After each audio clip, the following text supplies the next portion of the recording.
Hello students, welcome to the Commerce Corridor. मैं आप सभी का स्वागत करती हूँ आज के हमारे सेशन में। आज हम लोग बिजनेस स्टडीज़ का चैप्टर नंबर 3 जो हमारा the form of business organisation sole proprietorship के बारे में पढ़ेंगे, जिसे सोल ट्रेड भी बोलते हैं। ठीक है जी। तो सबसे पहले हमें पता होना चाहिए कि फॉर्म ऑफ बिजनेस ऑर्गेनाइजेशन क्या होते हैं। ठीक है, आगे जाके आपको और डिटेल में पता चलेगा कि बिजनेस ऑर्गेनाइजेशन के डिफरेंट डिफरेंट टाइप्स के फॉर्म्स होते हैं। ठीक है जी। तो meaning of form of business organisation: the form of business organisation determines its external existence. ठीक है, कि जो बिजनेस ऑर्गेनाइजेशन की फॉर्म है वो क्या बताती है कि उसकी एग्जिस्टेंस कैसी होगी मार्केट में, एक्सटर्नली लोग उसे कैसे जानेंगे। ठीक है, and the other parties recognise its through this existence, और लोग किस तरह से उसे पहचानेंगे। ठीक है, बिजनेस फॉर्म का मतलब ये होता है कि अब डिफरेंट डिफरेंट टाइप की ऑर्गेनाइजेशंस होती है। एक होती है सोल ट्रेड, ठीक है, जिसके बारे में आज हम डिस्कस करने वाले हैं, जिसपे एक ही पर्सन है जो बिजनेस को रन करता है। ठीक है जी। और जो दूसरी टाइप की होती है वो होती है जॉइंट हिंदू फैमिली, जिस पे एक फैमिली बिजनेसेस रन करते हैं, है ना। पार्टनरशिप होती है, जॉइंट स्टॉक, जॉइंट वेंचर्स होती है, डिफरेंट टाइप्स की होती है। जॉइंट वेंचर्स होते हैं, जॉइंट स्टॉक होते हैं, कॉर्पोरेटिव एंटरप्राइजेस होते हैं। यहाँ पे आपको दिखाई भी दे रहा होगा। तो ये जो फॉर्म्स होते हैं ना, इसके थ्रू हम जानते हैं, जैसे कि हमें पता है बिरला ग्रुप्स एक फर्म है, उनका फैमिली बिजनेस है। टाटा ग्रुप्स है ना, टाटा की कंपनी है, उनका क्या है, फैमिली बिजनेस है ना वो। और ये जो रिलायंस है, इसका देख सकते हैं। सोल ट्रेड में क्या होता है, एक ही पर्सन है जो बिज़नेस को रन कर रहा है। ये जो फॉर्म ऑफ बिजनेस ऑर्गेनाइजेशन आपको दिखाई दे रहा है यहाँ पे, ठीक है, एक तो इसको 3 तरह से डिफाइन किया गया। एक तो private sector, public sector, joint sector. Private sector का क्या होता है, जिसपे प्राइवेट पीपल्स, ठीक है, जो अपनी कैपिटल लगाते हैं और बिजनेस को रन करते हैं। पब्लिक सेक्टर फुल्ली गवर्नमेंट होता है, ठीक है, गवर्नमेंट का कंट्रोल होता है इसके ऊपर। और जो जॉइंट स्टॉक्स होता है, जॉइंट स्टॉक होता है प्राइवेट और पब्लिक का मिक्सचर, जिसपे 51% शेयर पब्लिक के होते हैं, गवर्नमेंट के होते हैं, 49% शेयर प्राइवेट सेक्टर के होते हैं। ठीक है जी। और इसके बाद देखो, नॉन इनकॉर्पोरेटेड, कॉर्पोरेटेड। प्राइवेट सेक्टर में क्या आता है, नॉन इनकॉर्पोरेटेड और कॉर्पोरेटेड। नॉन इनकॉर्पोरेटेड मतलब कि ऐसी, इसमें ऐसी फॉर्म्स आती है, ऐसे बिजनेस क्लास आती है जिन्होंने ना कोई भी लीगली अपने आप को किसी भी एक्ट के थ्रू रजिस्टर नहीं कराया होता है। ठीक है, तो इसमें सोल ट्रेडर है ना, जॉइंट हिंदू फैमिली है, पार्टनरशिप है, और जॉइंट वेंचर्स है। ठीक है, इनकॉर्पोरेटेड यानी जिनको लीगली किसी एक्ट के थ्रू पास किया गया है और उस पर अग्रीमेंट साइन करके ये आपस में वर्क करने को, काम करने को तैयार है। इसमें जॉइंट स्टॉक कंपनीज है और कॉर्पोरेटिव एंटरप्राइजेस आता है। ठीक है, अब पब्लिक सेक्टर में हमारे इनकॉर्पोरेटेड, जिस पे डिपार्टमेंटल अंडरटेकिंग, जिस पे इस पे क्या होता है कि पब्लिक सेक्टर में जो गवर्नमेंट है वो किसी ऑलरेडी एग्जिस्टेंस कंपनी को परचेज कर लेती है, अंडरटेक कर देती है, वो सब आता है। ठीक है,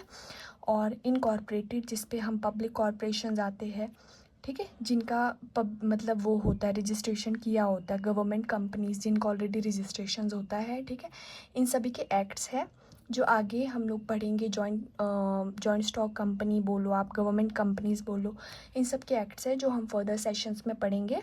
ठीक है जी। अब जो आज का मेन टॉपिक है वो है सोल ट्रेड, उसके बारे में हम डिस्कस करते हैं। आई होप आपको यहाँ तक जो पढ़ाया वो समझ आ गया होगा। ठीक है, तो अब देखिए, अब है sole trade. It refer to that form of business organisation which is owned by a single individual who is solely responsible for its management and receive all the profits and loss। ठीक है, जो पुराना time होता था ना, तो उस time पता क्या होता था, बहुत कम पर्सन्स होते थे जो बिज़नेस करते थे। ठीक है, एक ही होता था। और जैसे जैसे टाइम चेंज हुआ वैसे वैसे ये अलग अलग फॉर्म्स आने लगी। पहले एक ही व्यापारी होता था जो व्यापार करता था और छोटे स्तर पर होता था। ठीक है, यानी कि ज़्यादा लार्ज स्केल पे बिजनेसेस नहीं होते थे, लोकली होते थे, एक शॉप होती थी वहाँ पे लोग सामान खरीदते थे, अकेला व्यापारी होता था वो, है ना, उस तरह से होता था। टाइम चेंज के साथ साथ ये इसकी जो मतलब फॉर्म्स है वो भी चेंज हुई है। ठीक है, तो सोल ट्रेड क्या होता है, एक ऐसा बिजनेस ऑर्गेनाइजेशन फॉर्म है जिसपे कि एक सिंगल पर्सन होता है सिंगल इंडिविजुअल है जो कि रिस्पॉन्सिबल होता है उस बिज़नेस की मैनेजमेंट के लिए, है ना, और रिसीव करता है वही सारे प्रॉफिट एंड लॉसेस, ठीक है। और ये जो पर्सन होता है इसकी अनलिमिटेड लाइबिलिटीज़ होती है, ठीक है। ये अकेला ही होता है, डिसीजन मेकिंग इसने खुद करना है, कैपिटल इसने अपने हिसाब से लगानी है, जो भी कंट्रोल है, मैनेजमेंट है, वो खुद ही करेगा। इवन जो भी प्रॉफिट होगा, लॉस होगा, उस पर सिर्फ इसी का अधिकार होगा, ठीक है, इसी का राइट होगा। सोल ट्रेड का ये मतलब नहीं होता कि आप अकेले ही बिजनेस चला रहे हो, ठीक है। आप अपने वर्कर्स रख सकते हो, एम्प्लॉयज़ रख सकते हो, लेकिन कैपिटल की बात हो रही है यहाँ पे, तो वो कैपिटल ना आप खुद लगाते हो या फिर आप किसी से क्रेडिट करते हो, यानी उधार पे लेकर लगाते हो, ठीक है, पर होता वो आपकी ही है, ठीक है। तो फीचर्स ऑफ सोल ट्रेड, पहली बात है इंडिविजुअल पार्ट ओनरशिप, ठीक है। तो पता क्या, सबसे पहली बात, जो भी इसका मीनिंग है ना, उसी में ही इसकी जो फीचर्स है वो छिपे हुए हैं, ठीक है। इंडिविजुअल ओनरशिप होती है इसकी, सोल मैनेजमेंट यानी अकेले ही एक ही पर्सन पूरा बिजनेस मैनेज करता है, अनलिमिटेड लाइबिलिटीज़ होती है, फ्रीडम इन सिलेक्शन, भाई आपको कौन सा बिजनेस करना है उसकी पूरी तरह से फ्रीडम है, ठीक है। सिक्रेसी होती है, अब एक ही पर्सन है, वो खुद ही अपना बिजनेस चला रहा है, सारे प्रॉफिट लॉस सब कुछ देख रहा है, ठीक है, तो सिक्रेसी होगी।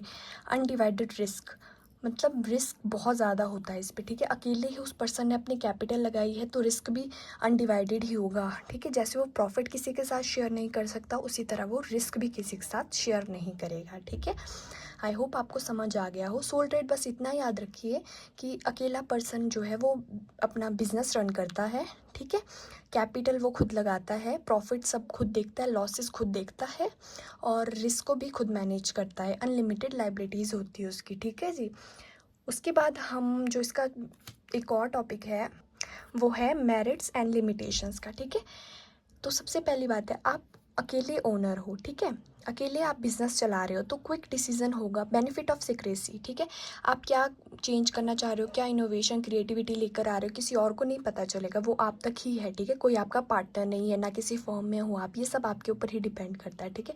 डायरेक्ट मोटिवेशन, इस पर किसी एक्सटर्नल मोटिवेशन की ज़रूरत नहीं है उस पर्सन को जो बिज़नेस कर रहा है, बिकॉज उसे पता है कि जो भी वो प्रॉफिट अर्न करेगा वो सिर्फ उसी का होगा, उसे किसी के साथ भी शेयर नहीं करना है। पर्सनल कंट्रोल, भाई उसको बिज़नेस किस तरह से करना है, क्या क्या चेंजेस करने हैं, मैनेजमेंट कैसा करना है, हर चीज़ पे उसका खुद का ही कंट्रोल होगा, ठीक है। इजी फॉर्मेशन, इसके लिए कोई लीगली आपको मतलब फॉर्म्स फिल करने के लिए मतलब जो भी कॉरपोरेशन, अगर आपको कुछ भी स्थापित करना है, इस्टेब्लिश करना है, बहुत सारे रूल्स रेगुलेशंस होते हैं, फॉर्म्स होते हैं, परमिशन लेनी पड़ती है, उस चीज़ की ज़रूरत नहीं है, ठीक है। हाँ, अगर आप लोग ऐसा कोई बिज़नेस कर रहे हो जिसमें लाइसेंस की ज़रूरत है, तो गवर्नमेंट से आपको परमिशन लेनी पड़ेगी, ठीक है जी। और लिमिटेशंस है इसकी, लिमिटेड सोर्स ऑफ कैपिटल, अब सिंगल पर्सन है, ठीक है, उसके पास जो कैपिटल है वो भी लिमिटेड होगी, या वो किसी से उधार ले सकता है, वो एक्सपेंड नहीं कर सकता अपना बिजनेस, ठीक है। अनस्टेबल एग्जिस्टेंस, अकेले ही वो बिज़नेस को देख रहा है, अगर वो कभी अनअवेलेबल है तो या तो उसको अपने एम्प्लॉयज़ को देना पड़ेगा वो संभालने को, या फिर उसको छोड़ना ही पड़ेगा, है ना, मतलब बंद करना पड़ेगा, शट डाउन करना पड़ेगा। अनलिमिटेड लाइबिलिटीज़, उसकी लाइबिलिटीज़ अनलिमिटेड होती है, ठीक है, क्योंकि वो अकेला ही है ओनर, तो सारी लाइबिलिटीज़ उसके ऊपर ही है, ठीक है। और अनबैलेंस्ड मैनेजमेंट, अकेला पर्सन कई बार ऐसा हो सकता है कि वो सही से मैनेज ना कर पाए, ठीक है। तो ये चैप्टर भी बहुत छोटा था, आई होप आप सभी को समझ आया होगा। अगर समझ आया है तो लाइक करिए, शेयर करिए अपने दोस्तों के साथ, और सब्सक्राइब करिए द कॉमर्स कॉरिडोर को, ठीक है। अब मिलते हैं नेक्स्ट सेशन में, तब तक ध्यान रखिए और पढ़ाई कीजिए, बाय बाय।